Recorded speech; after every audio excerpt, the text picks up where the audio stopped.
નમસ્કાર બાળકો, આજથી જે વિડીયો હું સ્ટાર્ટ કરું છું એ કેમેસ્ટ્રીમાં પહેલા નંબરે મૂકી શકાય એવો કોન્સેપ્ટ.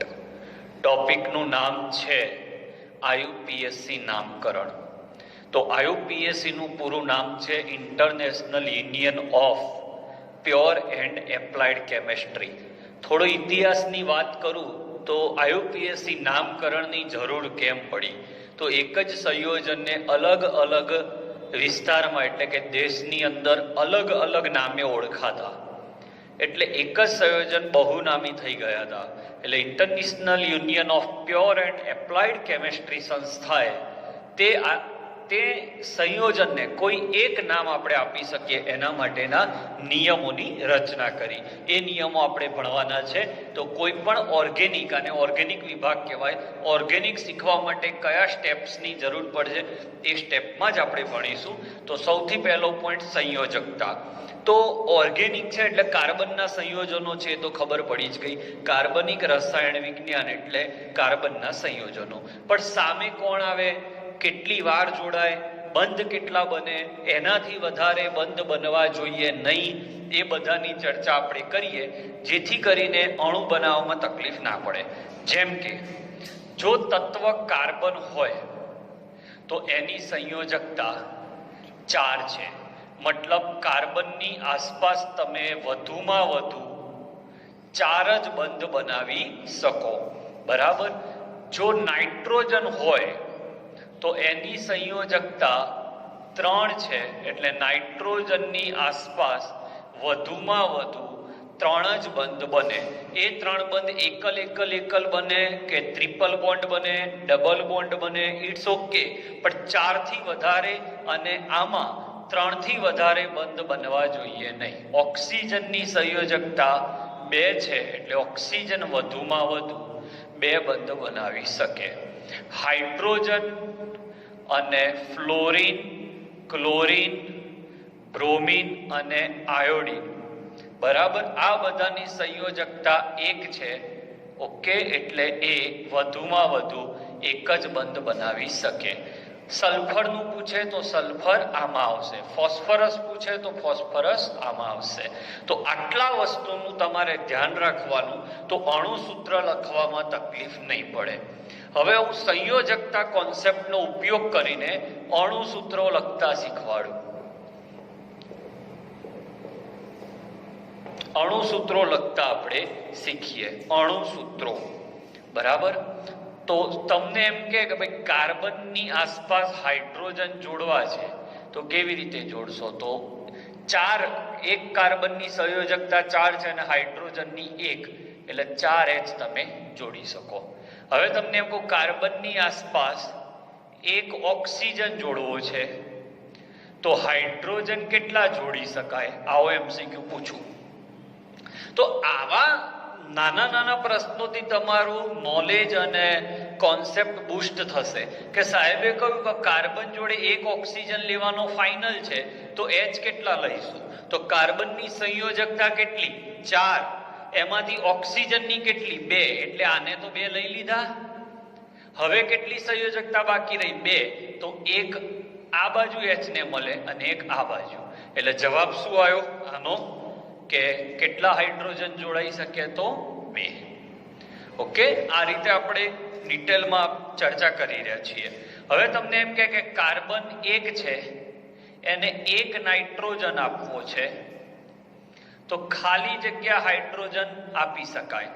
તો કાર્બન અને નાઇટ્રોજન, કાર્બનની સંયોજકતા 4 છે અને નાઇટ્રોજનની સંયોજકતા 3 છે, એટલે આ 3 બંધ બનાવી દેશે. પણ કાર્બનની સંયોજકતા તો 4 છે એટલે 3 તો કોણ લઈ ગયું? નાઇટ્રોજન, એટલે 1 વધ્યો, એ કોણ લઈ જશે? હાઇડ્રોજન. તો કોણ કેટલા કેવી રીતે બંધ બનાવે એની ચર્ચા આ થઈ. તો આ 2 પોઈન્ટ કોઈ પણ ઓર્ગેનિકનું કોઈ પણ નાનામાં નાનો કોન્સેપ્ટ શીખવા માટે પણ આ 2ની ખાસ જરૂર પડશે. ઓકે, સ્ક્રીનશોટ લઈ લો. સેકન્ડ કોન્સેપ્ટમાં જઈએ. હવે આપણે નામકરણનું પહેલું પગથિયું ભરી રહ્યા છીએ કે જેમાં સંયોજનની અંદર કાર્બનની સંખ્યા 1 હોય તો એને શું લખીશું? તો કાર્બનની સંખ્યા 1 હોય તો એને મીથ લખાશે. અને આ ખોડો કરવાનો, એનો મતલબ ખોડાનો મતલબ એવો છે કે એની પાછળ જે અ નામનો સ્વર લાગેલો છે એ નીકળી ગયો. 2 કાર્બન હોય તો એને ઈથ લખાય, 3 કાર્બન હોય તો એને પ્રોપ લખાય, 4 કાર્બન હોય તો એને બ્યુટ લખાય, 5 ને પેન્ટ લખાય, 6 ને હેક્સ લખાય, 7 હેપ્ટ લખાય, 8 ઓક્ટ લખાશે, 9 નોન લખાશે અને આને ડેક લખાશે. હવે 11 કાર્બન આવે તો શું કરવાનું? તો 11 કાર્બન આવે તો એને અન એટલે 1 અન ડેક. 12 આવે તો ડો ડેક. 12 સુધી આપણે યાદ રાખો, બહુ થઈ ગયું. ડો ડેક. ઓકે, તો કાર્બનની સંખ્યાની સામે એનું નામ આવડવું જોઈએ તો જ આપણે નામકરણ શીખી શકીએ. મોટા ભાગના વિદ્યાર્થીઓને આવડતું જ હશે, પણ તમે આ નામ આવી રીતે યાદ રાખ્યા હશે: methane, ethane, propane, butane, pentane, hexane, heptane, octane, nonane, decane. આ રીતે યાદ રાખ્યા હશે, પણ એવું 11-12 સાયન્સમાં નહીં ચાલે. એન શબ્દ કાઢી નાખવાનો, કેમ કે જો હું એન લગાડું તો એનો મતલબ કે આ નામકરણ માત્ર આલ્કેન ના થઈ જાય. બટ આપણે માત્ર આલ્કેનના નામકરણ નથી શીખતા, આપણે આલ્કેન સિવાયના જેટલા સંયોજનો છે એ બધામાં નામ ચલાવવાના છે, તો એ નામ આવશે. ઓકે, ચલો બીજા 1-2 શબ્દો છે જે નામકરણમાં તમને નડશે, એની ચર્ચા કરી લો. પૂર્વક. પૂર્વક એટલે મૂળ શૃંખલાના નામની આગળ લાગે. ઓકે, જેને દર્શાવવા માટે આ રીતે ડેશ કરાય. ઓકે, જેમ કે હેલો પૂર્વક છે તો હેલો આ રીતે લખાય. કેવી રીતે આવશે આપણે આગળ જોઈશું. પૂર્વકનો મતલબ આગળ લાગે. બીજો શબ્દ આની પાછળ આવશે પ્રત્યય. પ્રત્યય એટલે મૂળ શૃંખલાના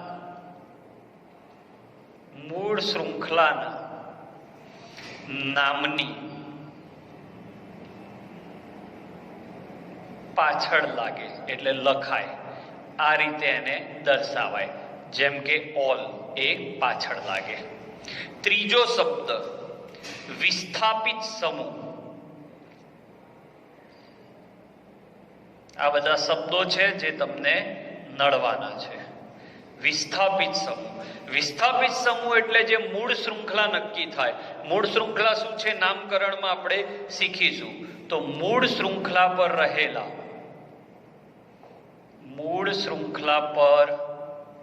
રહેલા કાર્બન અને હાઇડ્રોજન ધરાવતા સમૂહ. OH સમૂહ આવે તો એ ક્રિયાશીલ સમૂહ કહેવાય. વિસ્થાપિત સમૂહ તો ખરો જ, પણ એ પ્રક્રિયાઓ પણ કરવા માટે જવાબદાર છે, એટલે એને ક્રિયાશીલ સમૂહ કહેવાય. તો ચોથો શબ્દ લઈએ, ક્રિયાશીલ સમૂહ. આ બધું તમારા ચોપડામાં પ્રોપરલી લખી લેજો, ગમે તેવું ઓર્ગેનિક તમારું ક્લિયર થઈ જશે. ક્રિયાશીલ સમૂહ. ક્રિયાશીલ સમૂહ કોને કહેવાય? તો જે સમૂહના કારણે, શેનો સમૂહ? પરમાણુઓનો સમૂહ. જે પરમાણુ સમૂહના કારણે રાસાયણિક પ્રક્રિયાઓ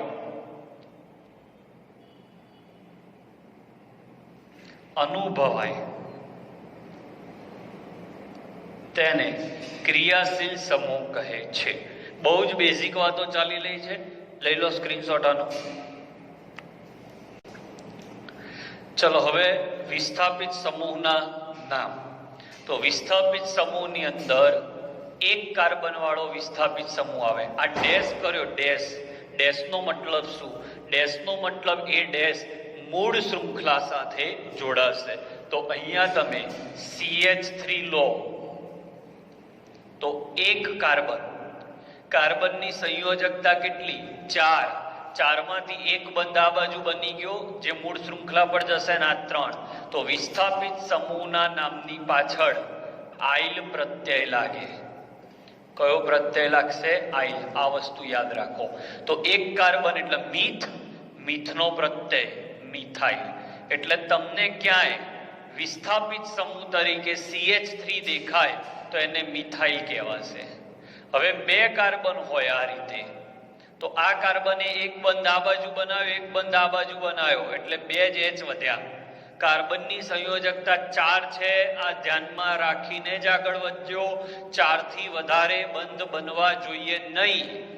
આ કાર્બને કેટલા બંધ બનાવ્યા? તો આ કાર્બને આ કાર્બન સાથે એક જ બંધ બનાવ્યો. અમુક કે આ H જોડે ના બનાવ્યા બેટા, આ H આ કાર્બન સાથે જતો રહ્યો, તો CH2 અને આ કાર્બન સાથે CH3 એટલે 2 કાર્બન, તો અહીંયા ઇથાઇલ લખાશે. 2 કાર્બન ઇથાઇલ. 3 કાર્બન હોય આ રીતે, CH2 CH2 CH3. યાદ રાખવાનું બને ત્યાં સુધી ટ્રીક યાદ રાખો. છેલ્લા કાર્બન પર 3 H હોય અને વચ્ચેના કાર્બન પર 2 હોય. ઓકે, તો 3 કાર્બન, વચ્ચેના કાર્બન પર 2 એટલે હોય કારણ કે એને ઓલરેડી 2 બાજુ બંધ બનાવ્યા હોય, એટલે 2 જ બંધની જગ્યા હોય. આને પ્રોપાઇલ કહેવાય. ઘણા લોકો આને N પ્રોપાઇલ પણ લખતા હોય છે. N એટલે શું? તો નોર્મલ પ્રોપાઇલ. બરાબર. તો આ એકદમ સાદા સાદા સમૂહ હતા. હવે બીજા વિસ્થાપક સમૂહ શીખવાડવા માટે મારે તમને કેટલીક વ્યાખ્યાઓ શીખવાડવી પડશે. એ વ્યાખ્યાઓ હું ઉદાહરણની અંદર લેતો જઉં છું, પછી વ્યાખ્યાઓ શીખવાડું. હવે આ જ વસ્તુ, આ 3 કાર્બન છે એને આ રીતે પણ લખાય. એક કાર્બન નીચે અને એક કાર્બન આ બાજુ. તો આ કાર્બનના એક બંધ બની ગયા એટલે આના 3 H આપવાના મિત્રો. આ કાર્બને 1, 2 અને 3 બંધ બનાવ્યા એટલે એક જ H આપવાનો રહ્યો. અને આ કાર્બને એક જ બંધ બનાવ્યો એટલે અહીંયા પણ 3 H આવશે. તમે ટોટલ કરશો તો હાઇડ્રોજનની સંખ્યા સરખી જ થશે. તો આમાં પણ 3 કાર્બન છે સાહેબ, તો આને શું કહેવાય? તો આને પણ પ્રોપાઇલ તો કહેવાય જ. પણ આ કાર્બન પર શાખા પડી, શાખા પડવી એટલે મૂળ, આ જે મૂળ સ્ટ્રક્ચર હોય એના પર જે સમૂહ આવે એને શાખા કહેવાય. તો આ જે શાખા પડી, તો એક શાખા પડી એટલે આનું નામ થયું આઈસો. ઓકે, ઇંગ્લિશમાં આને આ રીતે લખાય. આને નોર્મલ બોલાય. નોર્મલ એટલે બધા કાર્બન સીધી રેખા હોય તો નોર્મલ, અને આને લખાશે આઈસોપ્રોપાઇલ. ઓકે, ચલો હવે 5મું ઉદાહરણ લો. 5મા ઉદાહરણમાં તમારી પાસે 4 કાર્બન રાખું છું એટલે ઘણું બધું શીખવા મળશે. તો 4 કાર્બન પહેલા સીધા લઈ લો, CH2 CH2 CH2 CH3. 4 carbon સીધા એટલે આને લખાય નોર્મલ બ્યુટાઇલ. શું લખાય બાળકો? Normal butyl. હવે જો એક શાખા પાડું તો 3 જ કાર્બન સીધા રહે. હવે અહીંયા શાખા પડી, અહીંયા ના પાડી, અહીંયા પાડી, એ પણ તમારે શીખવાનું છે. તો અહીંયા 2 બંધ બન્યા એટલે બાકીના 2 H, 3 બંધ બન્યા એટલે 1 H, અહીંયા 3 અને 3. તો આને પણ બ્યુટાઇલ તો કહેવાય જ. ઓકે, પણ છેલ્લેથી બીજા કાર્બન પર એક શાખા પડી, છેલ્લેથી બીજા કાર્બન પર એક શાખા પડે તો એને આઈસો કહેવાય. હવે આ જ વસ્તુ ફરીથી લખું. 3 કાર્બન, 1 2 અને 3, અને અહીંયા કાર્બન લટકાવું તો અહીંયા CH CH3 CH2 અને CH3.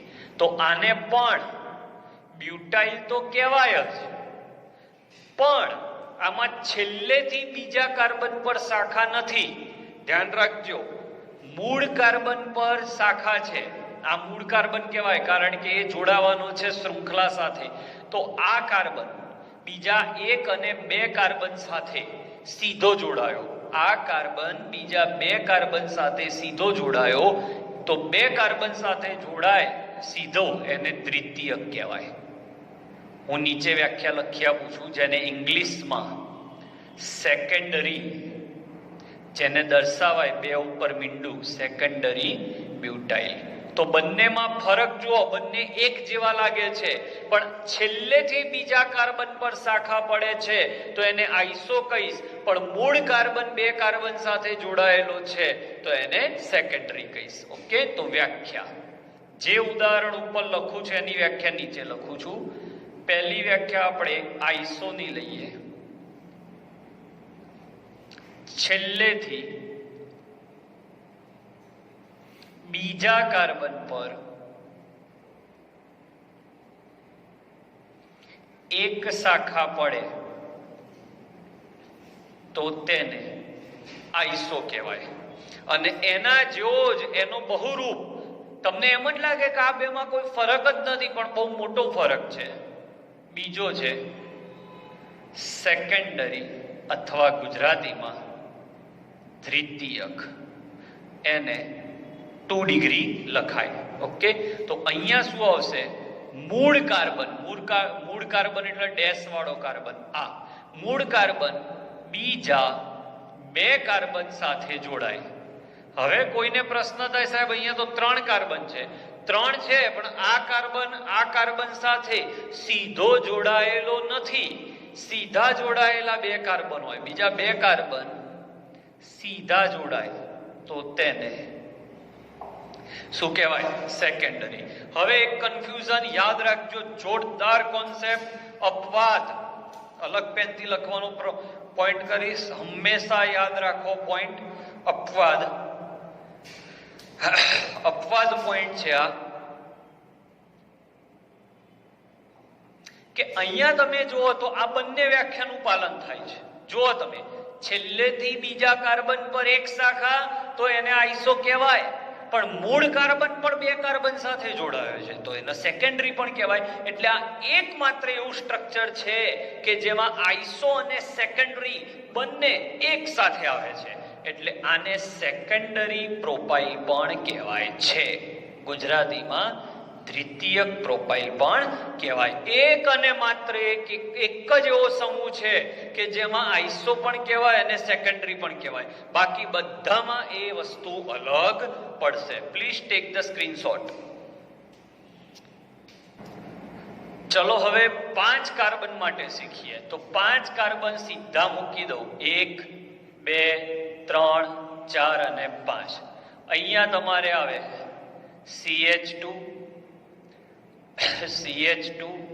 CH2, તમારે H ગણવા હોય તો ગણી લેવાના, 4 થી વધારે H થવા જોઈએ નહીં. બધા જ કાર્બન સીધા હોય તો એને નોર્મલ લખાય, એટલે નોર્મલ પેન્ટાઇલ. કોઈ કે નોર્મલની વ્યાખ્યા શું? તો જ્યારે બધા જ કાર્બન રેખામાં હોય, રેખીય સ્થિતિમાં, તો શક્યતા નંબર 1. શક્યતા નંબર 2, એક શાખા પાડવી છે તો 5 કાર્બનમાંથી એક શાખા પડી જાય તો 4 જ કાર્બન વધે, કારણ કે એક કાર્બન તો શાખામાં જ હશે. તો 1 2 3 4. જો અહીંયા શાખા પાડું તો છેલ્લેથી બીજા કાર્બન પર શાખા પાડી તો હાલ જ વ્યાખ્યા શીખવાડી હતી, યાદ કરો, આઇસોપેન્ટાઇલ. H જાતે ગોઠવજો. હવે હોમવર્ક ચાલુ થઈ ગયું. H કેટલા આપવાના જાતે વિચારવાનું. છેલ્લેથી બીજા કાર્બન પર શાખા પડી, that is your point. This is છેલ્લેથી બીજા કાર્બન પર શાખા એટલે આઈસો. હવે આ જ વસ્તુ જો હું આ રીતે લખું, ફરીથી 1 2 3 અને 4, અને અહીંયા શાખા પાડી દઉં તો મૂળ કાર્બન પર બે કાર્બન જોડાયા. દેખાય છે આ મૂળ કાર્બનનો ઓળખો પહેલા તો આ મૂળ કાર્બન બે કાર્બન સાથે જોડાયો. તો હમણાં જ મેં તમને વ્યાખ્યા લખાઈ હતી અને એ વ્યાખ્યા સાબિત થઈ. ફરીથી સમજ્યા આપણે, સેકન્ડરી પેન્ટાઇલ. H જાતે ભરવાના. ઓકે, ચોથી શક્યતા કે બે શાખા પાડો તો 1 2 અને 3 જ કાર્બન સીધા રહે. હવે બે શાખા, જો બંને શાખા આ કાર્બન ઉપર પડે આ રીતે, ઓકે, તો અહીંયા 2H આવશે અહીંયા 3H આવે, અહીંયા 3H આવે અને અહીંયા 3H આવે. અહીંયા H ના આવે કારણ કે કાર્બને 4 બંધ બનાવી દીધા છે. તો છેલ્લેથી બીજા કાર્બન પર તમને 2 શાખા દેખાય, છેલ્લેથી બીજા કાર્બન પર 2 શાખા દેખાય તો એને નિયો બોલાય. Neo, neo પેન્ટાઇલ. ઓકે, હવે પાંચમી શક્યતા આ જ વસ્તુ જો તમે અહીંયા 2 શાખા પાડી તો શું થાય? તો હવે મૂળ કાર્બન જોજો, મૂળ કાર્બન 1, 2 અને 3 કાર્બન સાથે સીધો જોડાયો એટલે મૂળ કાર્બન પર આવે તો સેકન્ડરી ટર્સરી વાળી વ્યાખ્યા, અને છેલ્લેથી બીજા કાર્બન પર વાત આવે તો આઈસો અને નિયોની વ્યાખ્યા. તો છેલ્લેથી બીજા કાર્બન પર આવે તો આઈસો નિયો વાળા શબ્દો લાગશે બાળકો, અને મૂળ કાર્બન પર, મૂળ કાર્બન કેવી રીતે નક્કી થાય એ પણ શીખવાડી દીધું. આ ડેશ વાળો કાર્બન આપણો મૂળ કાર્બન ગણાશે. તો મૂળ કાર્બન 1, 2 અને 3 સાથે જોડાયો એટલે એને ટર્સરી કહેવાશે. એટલે આનું નામ ટર્સરી પેન્ટાઇલ અથવા તૃતીયક, જેને 3 ડિગ્રી લખાય, પેન્ટાઇલ. તો બીજી 2 વ્યાખ્યાઓ બાળકો તમારી સામે આવી. નિયોની વ્યાખ્યા શું? છેલ્લેથી બીજા કાર્બન પર 2 શાખા પડે તેને નિયો કહેવાય.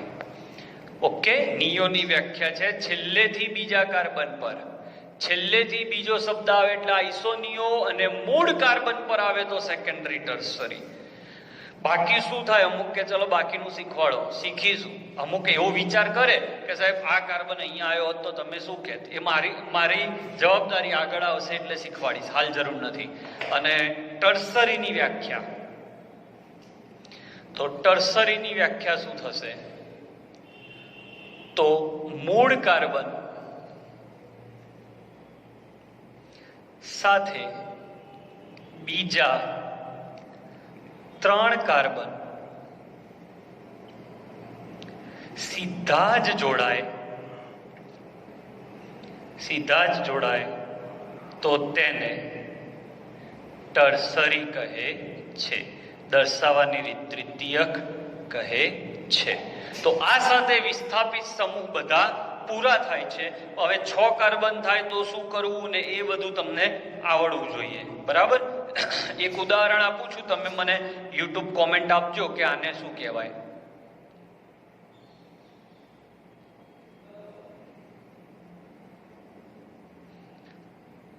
આનું નામ શું થાય એ મને કહેજો.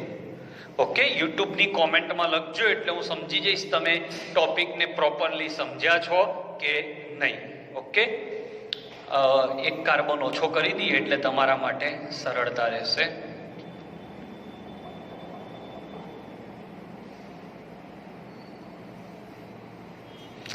ઓકે, લઈ લો સ્ક્રીનશોટ.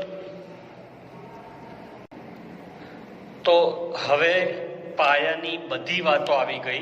હવે ક્રિયાશીલ સમૂહ હાજર ન હોય તેવા સંયોજનો માટે, એટલે કે મિથાઇલ, ઇથાઇલ, પ્રોપાઇલ, બ્યુટાઇલ એવા બધા હોય એ માટેના નિયમો આ છે. પછી બીજા વિભાગમાં ક્રિયાશીલ સમૂહ હાજર હોય એના નામકરણ શીખીશું. તો નિયમો 3 સ્ટેપ છે. આ સ્ટેપને ફોલો કરશો તો કોઈ દિવસ ભૂલ નહીં પડે. સ્ટેપ 1, કોઈ પણ સંયોજન જોઈને તરત જ નામ લખવા પર કૂદી નથી પડવાનું. મેં સ્ટેપ લખ્યા છે, સ્ટેપ 1, સ્ટેપ 2 અને સ્ટેપ 3. તો સ્ટેપ 1 ની અંદર તમને આપેલું જે સંયોજન છે એમાં લાંબામાં લાંબી શૃંખલા કઈ છે, બરાબર? આ શબ્દ લાંબામાં લાંબી શૃંખલા કઈ છે એ પસંદ કરવાની છે. આ બધા જ નિયમો હું એક એક ઉદાહરણ આપીને શીખવાડવાનો છું, પણ તમારા નોટમાં આજે લખી રાખજો. એટલે કાલે જ્યારે હું એના ઉદાહરણ આપીશ ત્યારે હું નિયમ બોલીશ કે સ્ટેપ 1 માં જો આવું લખ્યું છે, સ્ટેપ 2 માં જુઓ ત્યારે તમારી સામે ચોપડો હોવો જોઈએ તો જ ખબર પડશે. તો લાંબામાં લાંબી શૃંખલા પસંદ કરવાની છે. જો શૃંખલાની લંબાઈ સમાન થાય એટલે એવું બને કે એક જ સંયોજનમાં 7 કાર્બન વાળી 2 શૃંખલા હોય તો કઈ પસંદ કરવાની? તો જેના પર વધારે શાખા પડી હોય એ પસંદ કરીશું. અત્યારે આ વાક્યો ખબર નહીં પડે, જેમ જેમ ઉદાહરણ શીખીશું એમ થશે. સ્ટેપ 2 ની અંદર જે લાંબી શૃંખલા પસંદ કરી અને કયા છેડેથી નંબર આપવો, ડાબા છેડેથી કે જમણા છેડેથી? તો એના મેં નિયમ લખ્યા છે કે જો એક જ વિસ્થાપિત સમૂહ હોય એટલે આખી લાંબી શૃંખલા પર એક જ સમૂહ આમ લટક્યો હોય તો જે છેડેથી નજીક પડે એ છેડેથી નંબર આપવો. એકથી વધારે વિસ્થાપિત સમૂહ હાજર હોય તો બંને તરફથી નંબર આપી દેવાના, પછી એ બંને તરફથી ચડતા ક્રમમાં ગોઠવવાના, અને પછી જેમાં પહેલો ક્રમ નાનો હોય, જેમ કે તમે ડાબેથી નંબર આપ્યો અને 2 2 4 5 આવ્યું, સમજી લો ડાબી બાજુથી મેં નંબર આપ્યો અને એ આવો આવ્યો 2 4 અને 5, અને જમણી બાજુથી 2 3 અને 4 આવ્યો, જે પણ આવ્યો તો આ 2 અને આ 2 સરખા થયા, 4 અને 3 તો આ નાનું થયું તો આ છેડેથી નંબર આપવો. એ આપણે આવતા લેક્ચરમાં ઉદાહરણોમાં જોઈશું. પછી જો બંને બાજુથી નંબર આપો ને એ પણ સમાન થાય એટલે આખા વિસ્થાપિત સ્થાનનો ગણ પણ સમાન થાય તો જે સમૂહ લબડી પડ્યો છે, વિસ્થાપિત થયો છે, તેનો અંગ્રેજી મૂળાક્ષર જોવો. પણ ખાસ કહું છું, ડાયરેક્ટ એ નથી જોવાનું, ડાયરેક્ટ અહીંયા નથી આવી જવાનું. આમાં ફેલ જાઓ તો આમાં, એમાં ફેલ જાઓ તો આની અંદર. ઓકે, તો પહેલું સ્ટેપ શૃંખલા પસંદ કરવાની, બીજું સ્ટેપ સ્થાન એટલે કે નંબર આપવાના. હવે નંબર અને શૃંખલા નક્કી થઈ ગઈ છે એટલે હવે નામ કેવી રીતે લખવું એ શીખવાડી છે. સ્ક્રીનશોટ લઈ લો. ચલો, લાંબી શૃંખલા પસંદ થઈ ગઈ, નંબર અપાવી ગયા, નામ કેવી રીતે લખવું? તો જે વિસ્થાપિત સમૂહ હશે એનું નામ આગળ લખાશે જેને આઇલ પ્રત્યે લાગશે. મિથાઇલ બ્યુટેન, ઇથાઇલ પેન્ટેન, એ રીતનું. બરાબર, નંબર કેવી રીતે અપાય? નંબર આપીશું. અને મૂળ શૃંખલા એટલે જે લાંબામાં લાંબી શૃંખલા છે એને એન પ્રત્યે લાગશે. મૂળ શૃંખલા એટલે લાંબી શૃંખલા, લાંબી શૃંખલાને એન પ્રત્યે લાગશે. એટલે લાંબી શૃંખલામાં ધારો કે 7 કાર્બન છે તો હેપ્ટેન. ઓકે, હવે વિસ્થાપિત સમૂહનું નામ લખતી વખતે શું ધ્યાનમાં રાખવાનું છે? તો અંગ્રેજી મૂળાક્ષર. જેનો અંગ્રેજી મૂળાક્ષર પહેલા હોય, જેમ કે મિથાઇલ અને ઇથાઇલ, તો મિથાઇલનું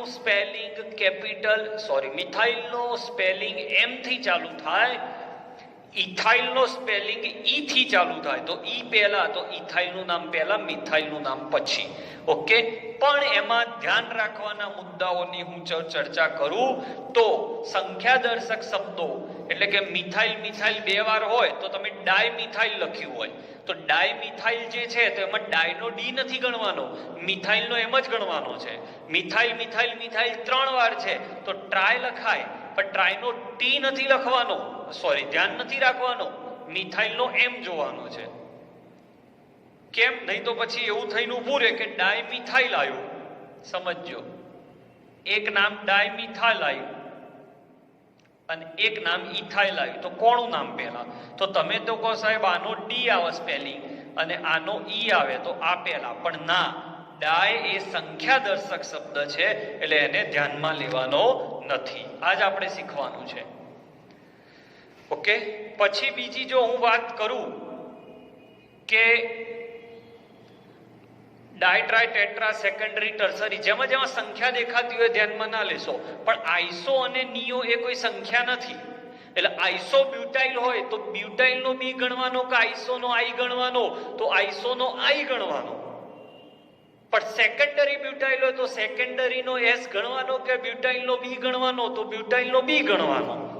એટલે સંખ્યાદર્શક શબ્દો હોય એ નહીં લેવાના, પણ સંખ્યાદર્શક શબ્દો ના હોય તેને ધ્યાનમાં લેવા પડે. એટલે આઈસો અને નિયોને ધ્યાનમાં લેવા.